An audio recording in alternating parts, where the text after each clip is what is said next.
नमस्ते दोस्तों, मैं राजेश स्वागत करता हूं आपके अपनी YouTube चैनल ग्लोबल स्टडी 91 पे। दोस्तों आज मैं आप सबों के लिए 26 प्रश्न और उत्तर लेकर आया, क्योंकि ये आपका एग्जाम के लिए रामबाण है।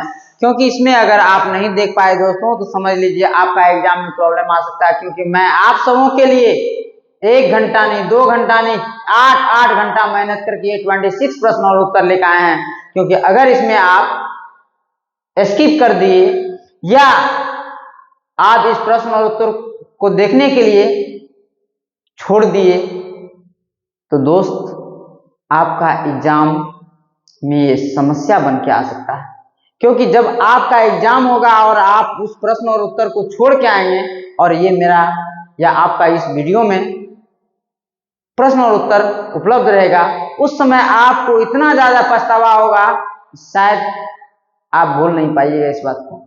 इसलिए दोस्तों पछताने से क्या होगा, कहता है तब पछताने से क्या होगा जब चिड़िया चुग गई खेत। क्योंकि आप अगर बाद में पछताते हैं, कहता है कुछ करके पछताइए, छोड़ के नहीं।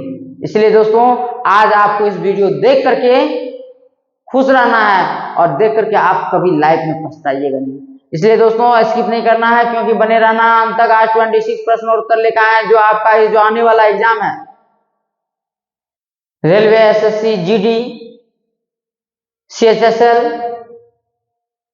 सीजीएल, ये सभी एग्जाम में यानी जनरल कंपटीशन से रिलेटेड जितने एग्जाम है उसके लिए रामबाण साबित होने वाला है दोस्तों। इसलिए बने रहिए और जुड़े रहिए, अंत तक वीडियो को जरूर देखिए, क्योंकि आप इस प्रश्न और उत्तर को समझ लीजिए आपका एग्जाम का प्रश्न और उत्तर है। तो आइए दोस्तों चलते हैं आज का थॉट ऑफ द डे की ओर। आज का थॉट ऑफ द डे है, जब हम विकट परिस्थिति से गुजर रहे होते हैं और प्रभु को मौन पाते हैं तो हमें याद रखना चाहिए कि परीक्षा के दौरान शिक्षक सदैव मौन ही रहते हैं।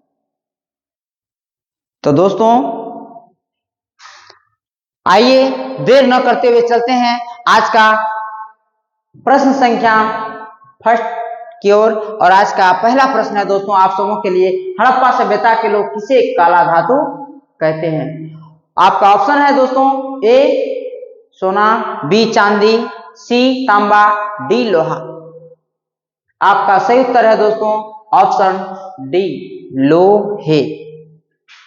चलते हैं नेक्स्ट प्रश्न की ओर। आपका नेक्स्ट प्रश्न है 2 नंबर का, और 2 नंबर का प्रश्न है मोहनजोदड़ो का क्या अर्थ है। आपका ऑप्शन ए प्राचीन नगर, बी महान पानी का स्रोत, सी मृतकों का टीला, डी मिट्टी की मूर्तियां। दोस्तों आपका सही उत्तर है ऑप्शन सी मृतकों की टीला।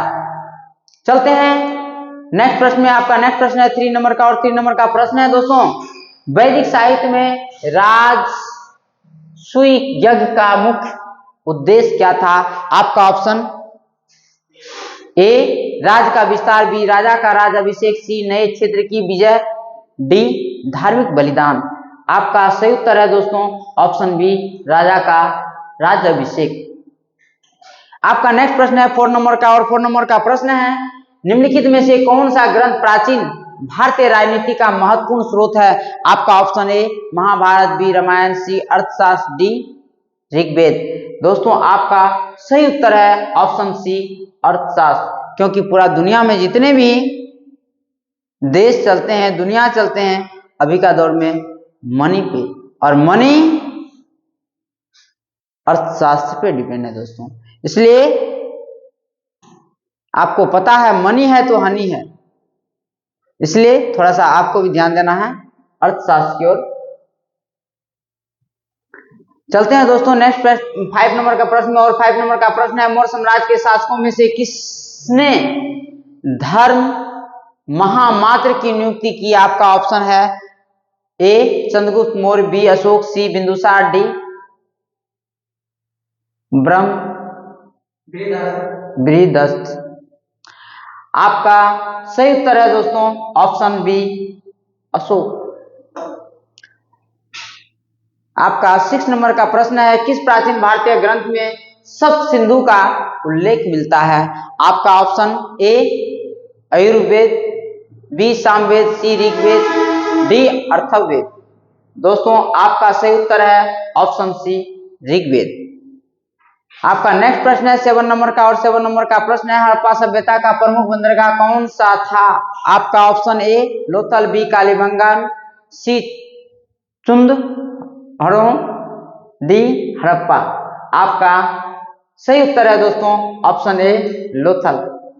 चलते हैं 8 नंबर का प्रश्न में। आपका 8 नंबर का प्रश्न है वैदिक काल में जनपदों का प्रमुख राजा किसे कहा जाता था? आपका ऑप्शन है ए सम्राट, बी जन, सी राजन, डी गणपति। आपका सही उत्तर है दोस्तों ऑप्शन सी राजन। आपका नेक्स्ट प्रश्न है 9 नंबर का, और 9 नंबर का प्रश्न है ऋग्वेद में कितने मंडल हैं या भाग? आपका ऑप्शन है ए 10, बी 8, सी 12, डी 7। आपका सही उत्तर है दोस्तों ऑप्शन सी 12। चलते हैं 10 नंबर का प्रश्न में। आपका 10 नंबर का प्रश्न है वैदिक काल में सप्त सिंधु का उल्लेख किसके लिए किया गया है? आपका ऑप्शन है ए 7 नदियों, बी 7 पर्वतों, सी 7 ऋषियों, डी 7 राज्यों। आपका सही उत्तर है ऑप्शन ए 7 नदियों। आपका नेक्स्ट प्रश्न है 11 नंबर का, और 11 नंबर का प्रश्न है गायत्री मंत्र किस वेद में मिलता है? आपका option A Samaveda, B Ayurveda, C Rigveda, D Atharvaveda. दोस्तों आपका सही उत्तर है ऑप्शन सी ऋग्वेद। आपका नेक्स्ट प्रश्न है 12 नंबर का, और 12 नंबर का प्रश्न है वैदिक काल में राजसूय यज्ञ का मुख्य उद्देश्य क्या था? आपका ऑप्शन ए राजा का राज्याभिषेक, बी नए क्षेत्रों का विजय, सी प्रजा का कल्याण, डी धार्मिक बलिदान। आपका सही उत्तर है ऑप्शन ए राजा का राज्याभिषेक।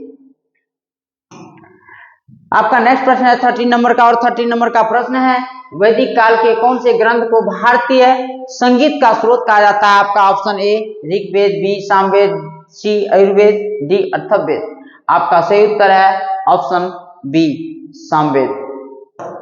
आपका नेक्स्ट प्रश्न है 14 नंबर का, और 14 नंबर का प्रश्न है वैदिक समाज में गृहपति का क्या कार्य था? आपका ऑप्शन ए कृषि कार्य, बी गृह का मुखिया, सी धार्मिक अनुष्ठान, डी युद्ध संचालन।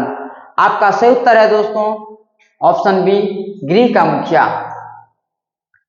आपका नेक्स्ट प्रश्न है 15 नंबर का, और 15 नंबर का प्रश्न है वैदिक काल में मुख्य देवता कौन थे? आपका ऑप्शन ए इंद्र, बी अग्नि, सी वरुण, डी सभी। आपका सही उत्तर है ऑप्शन डी सभी। आपका नेक्स्ट प्रश्न है 16 नंबर का, और 16 नंबर का प्रश्न है सप्तऋषि का उल्लेख किस वेद में है? आपका option A Ayurveda, B Samaveda, C Rigveda, D Atharvaveda. आपका सही उत्तर है ऑप्शन सी ऋग्वेद। आपका नेक्स्ट प्रश्न है 17 नंबर का, और 17 नंबर का प्रश्न है वैदिक काल में किस धातु को सबसे पहले उपयोग किया गया? आपका ऑप्शन ए तांबा, बी कांसा, लोहा, डी सोना। आपका सही उत्तर है दोस्तों ऑप्शन ए तांबा। आपका नेक्स्ट प्रश्न है 18 नंबर का, और 18 नंबर का प्रश्न है आर्यों का सबसे पहला निवास स्थान कहाँ था? Option A Punjab, B Rajasthan, C Haryana, D Madhya Pradesh. आपका सही उत्तर है ऑप्शन ए पंजाब। आपका नेक्स्ट प्रश्न है 19 नंबर का, और 19 नंबर का प्रश्न है अग्नि को वैदिक काल में क्या माना जाता था? आपका ऑप्शन ए युद्ध का देवता, बी ज्ञान का देवता, सी संदेश वाहक, डी जल का देवता। आपका सही उत्तर है दोस्तों ऑप्शन सी संदेश वाहक। चलते हैं 20 नंबर का प्रश्न में, और 20 नंबर का प्रश्न है वैदिक काल में राजा को राज सहायता कौन प्रदान करता था? आपका ऑप्शन ए पुरोहित, बी सभा, सी समिति, डी उपरोक्त सभी। आपका सही उत्तर है ऑप्शन डी उपरोक्त सभी। आपका नेक्स्ट प्रश्न है 21 नंबर का, और 21 नंबर का प्रश्न है दास और दासियों का उल्लेख किस ग्रंथ में है? आपका option A Samaveda, B Ayurveda, C Rigveda, D Atharvaveda. आपका सही उत्तर है ऑप्शन सी ऋग्वेद। चलते हैं नेक्स्ट प्रश्न की ओर। नेक्स्ट प्रश्न है 22 नंबर का, और 22 नंबर का प्रश्न है किस वैदिक ग्रंथ में जादू टोना और औषधियों का उल्लेख है? आपका option A Rigveda, B Samaveda, C Atharvaveda, D Ayurveda. आपका सही उत्तर है ऑप्शन सी अथर्ववेद। आपका नेक्स्ट प्रश्न है 23 नंबर का, और 23 नंबर का प्रश्न है सोम रस वैदिक काल में किससे संबंधित था?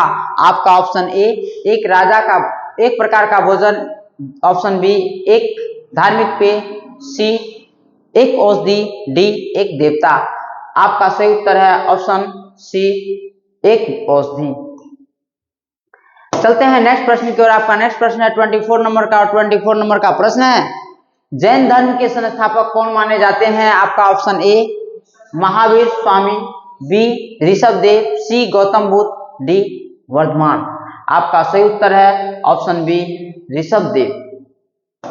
आपका नेक्स्ट प्रश्न है 25 नंबर का। 25 नंबर का प्रश्न है महावीर स्वामी को जैन धर्म का कौन सा तीर्थकर माना जाता है? आपका ऑप्शन ए पहला, बी 10वां, सी 24वां, डी 12वां। आपका सही उत्तर है ऑप्शन सी 24वां। आपका नेक्स्ट प्रश्न है 26 नंबर का। 26 नंबर का प्रश्न है महावीर स्वामी का जन्म कहाँ हुआ था? आपका option A Kundagram, B Lumbini, C Pataliputra, D Sarnath. आपका सही उत्तर है ऑप्शन ए कुंडग्राम। मिलते हैं दोस्त नेक्स्ट लेक्चर में, तब तक के लिए जय हिंद।